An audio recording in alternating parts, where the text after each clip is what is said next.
इसी के सभा में हैं, अर्थात हम लोग पहले टॉपिक ही बना लिए थे कि भीमराव अम्बेडकर के बारे में हम सभी को जानना है। ऐसे व्यक्ति के बारे में जानना है जो व्यक्ति अनोन हो, उस व्यक्ति के द्वारा ही हम लोग यहाँ खड़े, उस व्यक्ति को जानना न जानना बात बराबर है। अर्थात वह व्यक्ति हमारे जीवन में इस प्रकार की क्रिया शैली में बदलाव ला दिया, अपने दिनचर्या से लेकर के अपने जीवन के तमाम क्रियाकलापों से व्यक्ति को तरह तरह रूप से प्रभावित किया। बचपन से उन्हें कुछ सीखा जा सकता है, नौजवानी से कुछ सीखा जा सकता है, उनके पढ़ाई टाइम से कुछ सीखा जा सकता है, इवन मरने के पश्चात तक भी हम उनसे कुछ न कुछ सीखते ही रहते हैं। उसी व्यक्ति का आज पुण्यतिथि है, 6 दिसंबर 1956 को उनका निधन हुआ था। और इस निधन के ठीक 2 महीना पहले अर्थात 14 अक्टूबर 1956 को वह एक धर्म अपना लिए थे। उस धर्म का नाम था बौद्ध धर्म। आप सभी को पता है, जैसा कि आप तमाम वक्ताओं में से सभी ने बारी बारी से संबोधित किया है कि भीमराव अम्बेडकर एक दलित परिवार से थे। जिस चीज के लिए वो हमेशा लड़ते रहे उसी से आप उनका संबोधन कर रहे हैं, यह उनके लिए हमेशा दुर्भाग्यपूर्ण होगा कि उन्होंने जाति के नाम पे ही तो लड़ना शुरू किया कि व्यक्ति का जो स्वभाव है, व्यक्ति के जो क्रियाकलाप है, वह जाति निर्धारित नहीं करेगा, उसका क्या निर्धारित करेगा? कर्म। बात समझ में आया?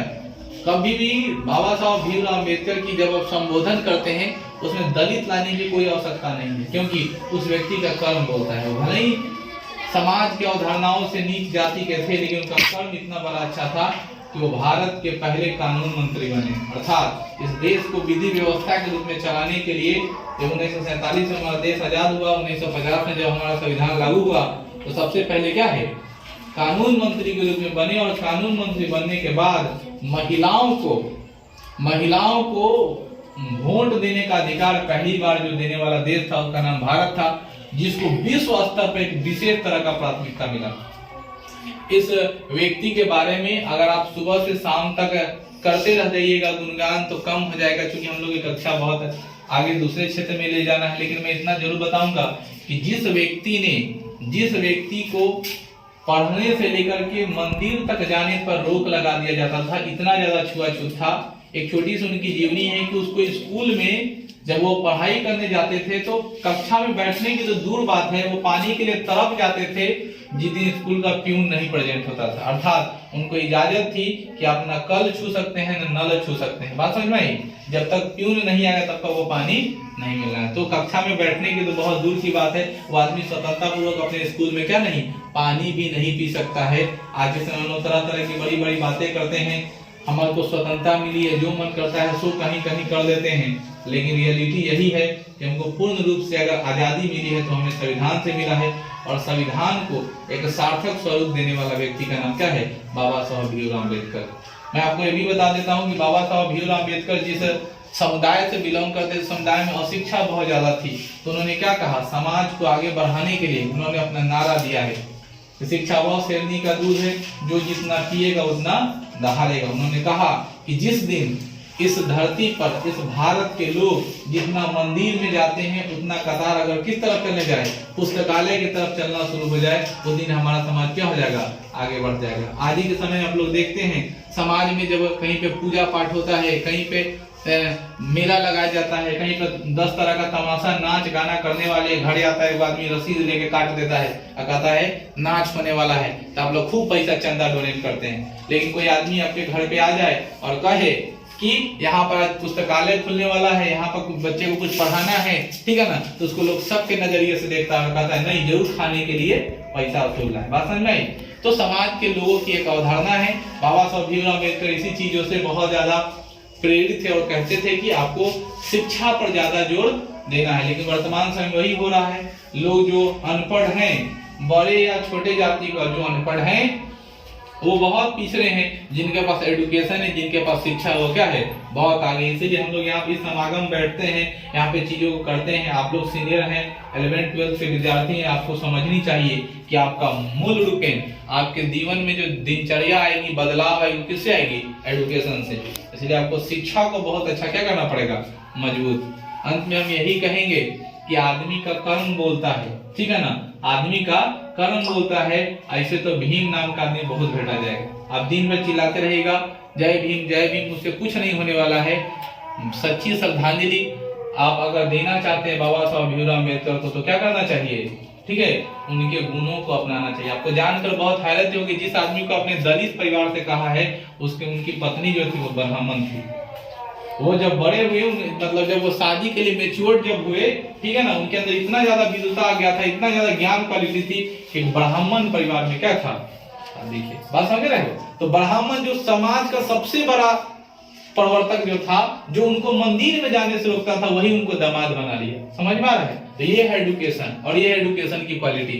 दूसरे कंडीशन में कहेंगे वो भारत के ऐसे पहले व्यक्ति थे जो लंदन में क्या कि लंदन स्कूल ऑफ इकोनॉमिक्स के पहले ऐसे मास्टर डिग्री धारण करते थे, जो भारत में आज तक कोई अर्थशास्त्री ऐसा नहीं हुआ जिन्होंने भारत जाकर, यहाँ से जाकर लंदन जाकर पढ़ाई की और इकोनॉमिक्स का ज्ञान अर्जन किया। बात समझ में आई।